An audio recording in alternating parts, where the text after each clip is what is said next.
Asep Sunandar Sunaria, lahir di Bandung pada 3 September 1955.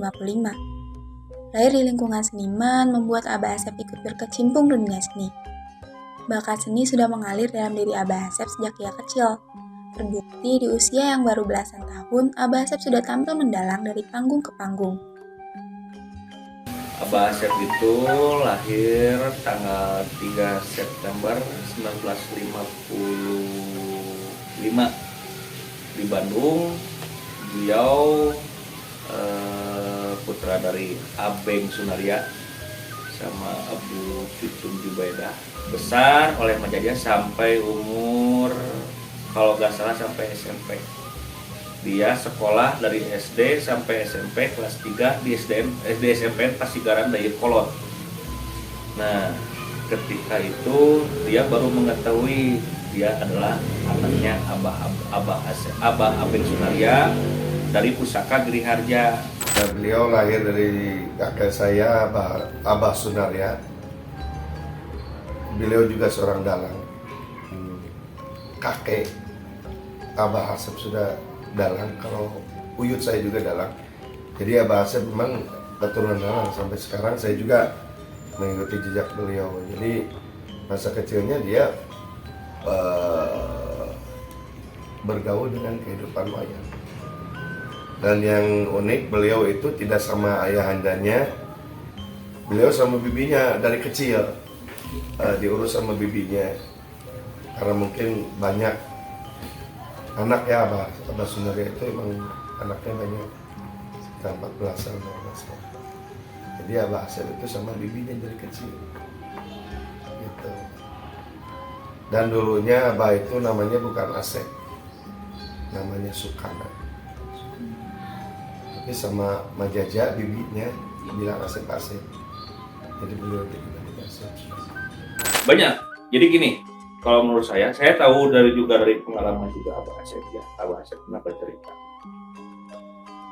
Jadi pertama memang terobsesi oleh bapaknya, Abah Abeng Sunaria. Seperti hanya saya terobsesi karena Abah Asep Sunandar Sunaria almarhum. Karena mungkin saya mendapat tilas Abah Asep. Kenapa saya menjadi dalang? Mungkin beberapa faktornya adalah lingkungan. Lingkungan kita di Giriharja itu, khususnya kampung Giriharja, Desa Jelekong, itu mayoritas senimannya banyak sekali.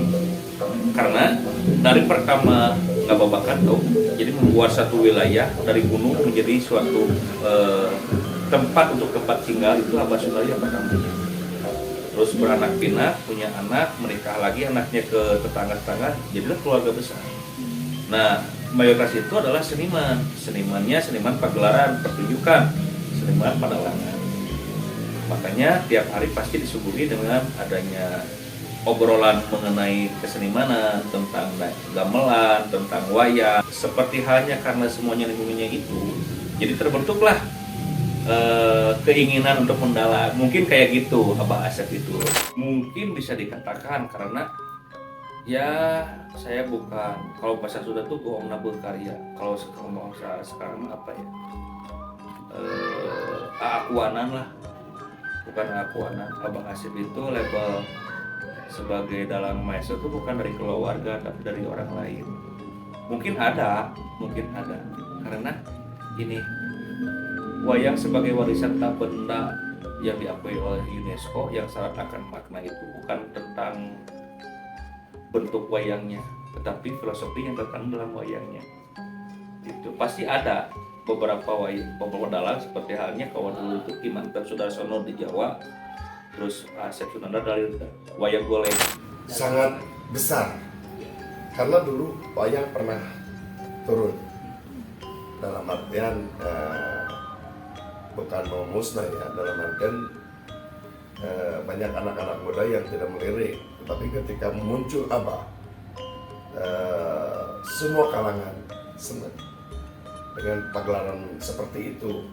Yang kata orang-orang atau dalang-dalang sepuh atau orang-orang sepuh dulu, itu lepas dari tetekon dan pakem gitu. Jadi Abah itu emang kreativitas luar biasa dan bisa membaca situasi. membaca puisi sampai sekarang, karena mungkin pengalaman beliau dari kecil sampai Mamula bergelut dengan pewayangan, otomatis tahu chemistry ketinggalan dengan penonton kan tahu. Jadi penonton nih pengennya begini, jadi ikuti perkembangan zaman. Tetapi tidak terlepas dari hal-hal yang tidak boleh dilanggar, seperti etika, estetika, logika itu tetap dibawa. Meskipun kreativitas itu tidak ada batasnya, tetapi tetap ada ugeran-ugeran yang harus diperhatikan dalam berkreatif. Kalau tokoh Cepot itu kan salah satu tokoh Punakawan. Cepot, Semar, Dawala, Gareng kalau di Sunda wayang golek itu gitu. Abah Asep Sunanar itu bukan menciptakan Cepot. Sebetulnya Cepot itu udah ada dari zaman para wali. Kalau prosesnya saya nggak tahu, cuman itu kan kalau saya ingat dari tahun 90 kan tahun 95. Dia itu karena banyak gaul sama seniman-seniman Sunda, seniman Jakarta juga. Kalau saya tahu mah yang paling viral kalau bahasa sekarang mah itu waktu Asep Show. Itu tahun 2000, belum lahir ya? Belum. Tahun 2000 itu jadi setengah 6 sampai jam 6 sebelum buka puasa itu Asep Show. Itu formatnya Cepot, beliau sama pelawak-pelawak kayak Komeng, Mali, Bolot, dan sebagainya. Tahun 70-an lah. Nah, tepatnya nggak tahu ya tahun 70-an atau tahun berapa. Yang pertama mereka itu dia rekod sampai sekarang, sampai udah menikah maksudnya, dan juga sampai sekarang masih ada itu baru udah dari 40 tahun dan sampai sekarang kami dari dia rekod yang mulai dan sampai sekarang dia. Nah, kalau kontrak stasiun TV hampir semuanya dari RCTI, SCTV, waktu itu belum ada Trans TV, Global TV nggak ada. SCTV, ANTV itu ada Abah Asep Sunanar. Cuman ya dokumentasinya mungkin nggak ada sebagian yang sekarang lagi di-up lagi di YouTube di MNC TV, ada yang 10 menit. Tapi yang paling dominan banyak itu di TPI. Kalau audio visual, kalau misalkan audio doang, dia rekor Panama itu hampir ratusan kaset, hampir ratusan lakon lah dia pernah sama Abah Asep dilakuin. Dan ternyata publik mengakui itu, dan di stasiun manapun pasti Abah Asep muncul sebagai dalang. Wayang golek pasti identik dengan Asep Sunanar. Asep Sunanar pasti identik dengan wayang golek, khususnya si Cepot. Kalau saya tahu mah dari umum tahun 96 kalau nggak salah dia berangkat ke Prancis 2 orang sama Abah Uga teh adiknya juga, dia mendangan. Terus Abah Asep itu dari bawah kayu sebelah kayu gini mungkin ya, bukan sebelah sebongkah kayu mungkin ya, kayu mah terus dia rawat gitu, dibuat jadi wayang, terus dia dandani, terus sampai dipainkan menjadi cerita. Nah disitulah punya gelar honoris clausa itu doktor luar ya, profesor kehormatan ya. Kalau misalkan banyak mungkin ke Kanada. Kalau kita kan gelar profesor itu kan harus menempuh akademis, tapi kalau gelar ini enggak, dia yang bisa menciptakan sesuatu, menghasilkan sesuatu dan bermanfaat bagi orang. Kenapa tidak kata dulu yang di universitas yang mereka profesor itu mereka memanggil gelar seperti itu. Jadi tidak ada hubungan dengan akademis. Iya. Gitu. Ya mungkin karena ketenaran Abah yang mulai proses dari dulu sampai beliau menurut saya dalam artian puncak kejayaan wayang golek di Abah Asep, ya mungkin ya SBY mungkin mau menampilkan sana gitu, ya. Karena keterampilan wayang yang Abah Asep miliki, ia berkesempatan menunjukkan pagelaran wayangnya di hadapan Bapak Presiden Susilo Bambang Yudhoyono. Gak sampai di situ, tokoh Cepot yang terkenal milik Abah Asep pun ikut berdialog langsung dengan Presiden SBY kala itu. Jadi Abah Asep itu bukan merusak pakem, jadi lebih mendobrak hal yang sifatnya terlalu kolot gitu. Karena gini, stigma labelisasi tentang bahasa tradisi itu lebih ke negatif sebetulnya. Ketika nyebutkan cita mah ortodok kampungan tradisi pisan. Padahal kan label tradisi itu bahasa yang disetting seperti halnya kita kayak anti gitu, alergi gitu. Kita lebih ke modernisasi. Terus apa yang modernisasi? Dan kita kan ulangan kayak baju ada celana cutbray, kita booming lagi, rame lagi.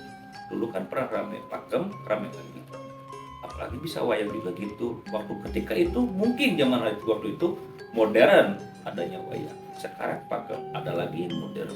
Tetapi kalau misalkan kita lihat pagelaran apa yang dipainkan secara semalam suntuk selain wayang golek dan ditonton oleh masyarakat, tidak ada. Itu makna moralnya itu luar biasa. Dalam wayang golek itu masih bisa bertengger di hati-hati masyarakat.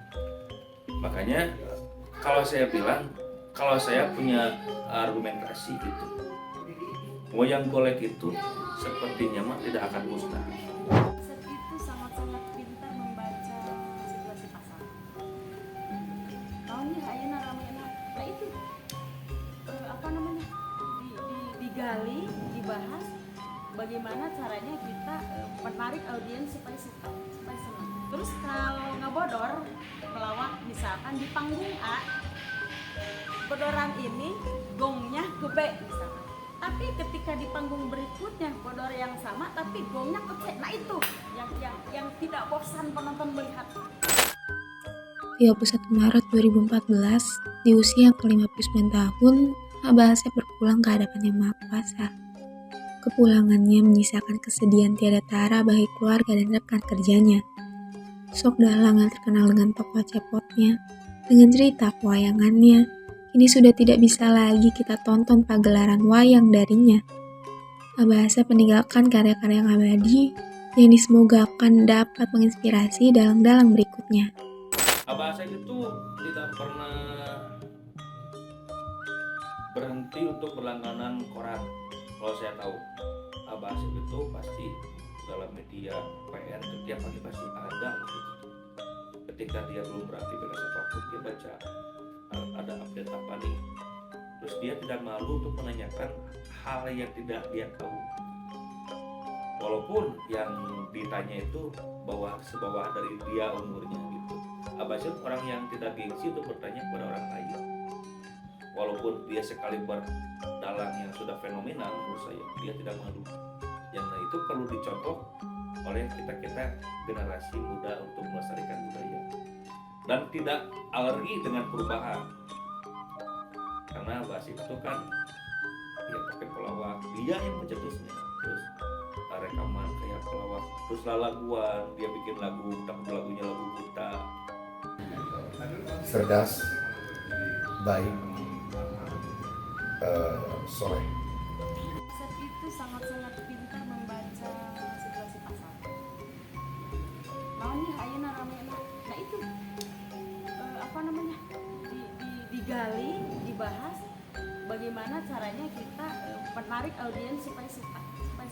Terus kalau ngebodor melawak misalkan di panggung A, bodoran ini gongnya ke B misalkan. Tapi ketika di panggung berikutnya bodor yang sama tapi gongnya ke C. Nah itu yang tidak bosan penonton melihat. Nah,